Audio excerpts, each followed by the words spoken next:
अब पूरे मसले पे सवाल ये उठता है कि क्या किसी भी मामले में सांसद या विधायक को दोषी करार दिए जाने के बाद संसद या विधानसभा की सदस्यता से अयोग्य घोषित किया जा सकता है? कानून और संविधान क्या कहता है और इसके पहले किन बड़े नेताओं की सदस्यता गई है? आइए जानते हैं इस डिटेल रिपोर्ट में।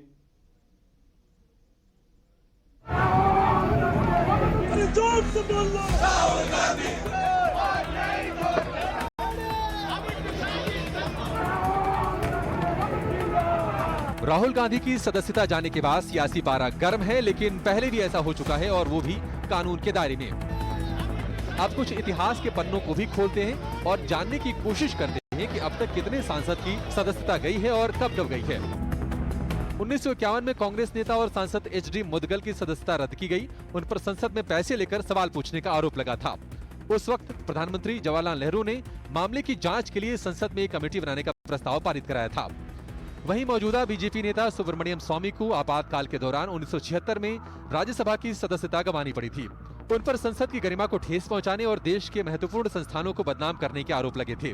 तब वो जनसंघ के नेता थे। यही नहीं, देश की पूर्व प्रधानमंत्री और राहुल गांधी की दादी इंदिरा गांधी तक को भी अपनी सदस्यता एक बार गंवानी पड़ी थी। 1977 में जनता पार्टी के सत्ता में काबिज होने के बाद उन पर विशेषाधिकारों के हनन और सदन की अवमानना का आरोप लगा था।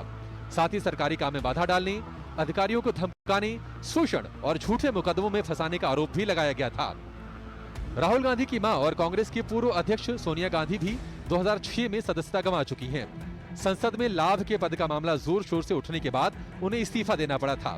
दरअसल सोनिया गांधी रायबरेली से सांसद थी। इसके साथ ही वो यूपीए सरकार के समय गठित राष्ट्रीय सलाहकार परिषद की चेयरमैन भी थी।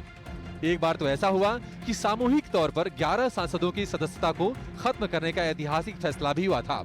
ये मामला 2006 का है, जिसमें लोकसभा के 10 और राज्यसभा के 1 सांसद की सदस्यता रद्द की गई थी। ये सभी नेता संसद में पैसे लेकर सवाल पूछने के लिए कैमरे में कैद हो गए थे। 2013 में चारा घोटाले में दोषी पाए जाने के बाद बिहार के पूर्व मुख्यमंत्री रहे लालू प्रसाद यादव को भी अपनी सदस्यता गंवानी पड़ी थी। करोड़ों रुपए के चारा घोटाले के सिलसिले में दोषी करार लालू यादव उस समय बिहार के सारण से लोकसभा सांसद थे। 2013 में ही MBBS सीट घोटाले की वजह से कांग्रेस सांसद रशीद मसूद की भी सदस्यता चली गई थी।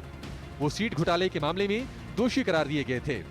2016 में लिकर किंग के नाम से मशहूर विजय माल्या को भी अपनी राज्यसभा की सदस्यता गंवानी पड़ी थी।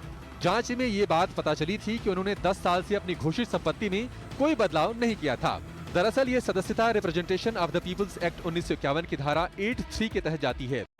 अगर किसी सांसद या विधायक को किसी अपराध में कोर्ट की ओर से दोषी ठहराया जाता है और उसे 2 साल या इससे अधिक की सजा सुनाई जाती है, तो उसकी संसद या विधानसभा की सदस्यता समाप्त हो जाती है।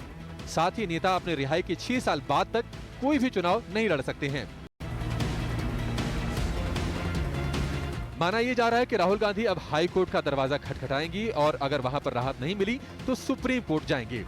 लेकिन गौर करने वाली बात यह है कि सुप्रीम कोर्ट ने 11 जुलाई 2013 को अपने फैसले में कहा था कि अगर कोई सांसद या विधायक दोषी पाया जाता है तो निचली अदालत में दोषी करार दिए जाने की तारीख से ही संसद या विधानसभा की सदस्यता के लिए अयोग्य घोषित किया जा सकता है।